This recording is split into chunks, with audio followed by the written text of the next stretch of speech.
വർഷങ്ങളായി സീരിയലുകളിൽ സജീവ സാന്നിധ്യമാണ് ഡോക്ടർ ഷാജു. ടി.എസ്. സജിയുടെ സംവിധാനത്തിൽ ദൂരദർശനിൽ സംപ്രേഷണം ചെയ്ത ഇണക്കം പിണക്കം എന്ന സീരിയലിൽ കൂടിയായിരുന്നു ഷാജുവിൻ്റെ അരങ്ങേറ്റം.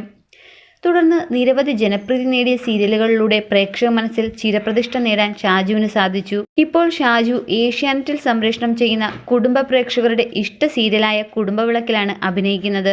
രോഹിത്തായി അഭിനയിക്കുന്ന ഡോക്ടർ ഷാജുവിൻ്റെ യഥാർത്ഥ ജീവിതത്തിലെ പ്രണയവും കുടുംബവിളക്കിലേതുപോലെ വ്യത്യസ്തമായ ഒരു കഥയാണ്. കുടുംബവിളക്ക് സീരിയലിൽ സുമിത്ര രോഹിത് ബന്ധം പ്രണയത്തിലേക്ക് വഴിമാറുമ്പോൾ രോഹിത്തിൻ്റെ യഥാർത്ഥ ജീവിതത്തിലെ പ്രണയവും വൈറലാവുകയാണ്. എം.എ. ലിറ്ററേച്ചർ എല്ലാം കഴിഞ്ഞതിനു ശേഷമാണ് ഷാജു സേലത്തെ ഒരു കോളേജിൽ BDS പഠിക്കാനായി പോയത്. പ്രായത്തിൽ തന്നേക്കാൾ ജൂനിയേഴ്സ് ആയവരാണ് ഷാജുവിൻ്റെ സീനിയേഴ്സ് എന്ന് സാരം. അത്തരത്തിലൊരു പെൺകുട്ടിയായിരുന്നു അഷ്ല എന്ന ആശയും. റാഗിംഗ് എന്ന് പറഞ്ഞാൽ അന്ന് മീശയെടുപ്പിക്കലാണ് പ്രധാനം. സീനിയർ ചെക്കന്മാർ വന്ന് ഷാജുവിനോടും മറ്റെല്ലാവരോടും മീശയെടുക്കാൻ ആവശ്യപ്പെട്ടു. പിറ്റേ ദിവസം ഷാജുവും ഒരു സുഹൃത്തും ഒഴികെ മറ്റെല്ലാവരും മീശയെടുത്തു. അപ്പോൾ വിരട്ടാൻ വന്ന സീനിയറാണ് ആശ. നാളെ വരുമ്പോൾ മീശ എടുത്തിട്ട് വരണം എന്ന് പറഞ്ഞു പോയി. പിറ്റേന്നും ഷാജു മീശ എടുത്തില്ല. സീനിയേഴ്സിനെല്ലാം അതൊരു വെറുപ്പായി. ആശയുമായി പിന്നീട് താൻ സൗഹൃദത്തിലായി എങ്കിലും എനിക്ക് വെറുപ്പായിരുന്നു എന്ന് ഷാജു പറയുന്നു.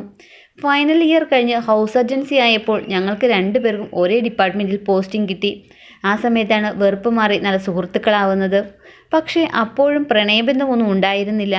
കോഴ്സ് കഴിഞ്ഞ് രണ്ടുപേരും രണ്ടു വഴിക്ക് പിരിയുകയും ചെയ്തു. കോളേജ് കാലം കഴിഞ്ഞതിന് ശേഷവും ഇടയ്ക്ക് വിളിക്കുമായിരുന്നു. അപ്പോഴും പ്രണയമൊന്നും പങ്കുവച്ചിരുന്നില്ല. വിവാഹത്തിന് സമയമെത്തിയപ്പോഴാണ് ആശയുമായി തനിക്ക് നല്ല വേവ് ലെങ്ത് ഉണ്ടല്ലോ എന്ന് ഷാജു തിരിച്ചറിയുന്നതത്രേ. അങ്ങനെ പ്രപ്പോസ് ചെയ്തു. പക്ഷേ തുടക്കത്തിൽ വലിയ പ്രശ്നമായിരുന്നു. രണ്ടുപേരും രണ്ട് മതത്തിൽപ്പെട്ടവരാണ്. ഷാജുവിൻ്റെ വീട്ടുകാർക്ക് പ്രശ്നമുണ്ടായിരുന്നില്ല. ആശയുടെ വീട്ടുകാർക്ക് എതിർപ്പായിരുന്നു.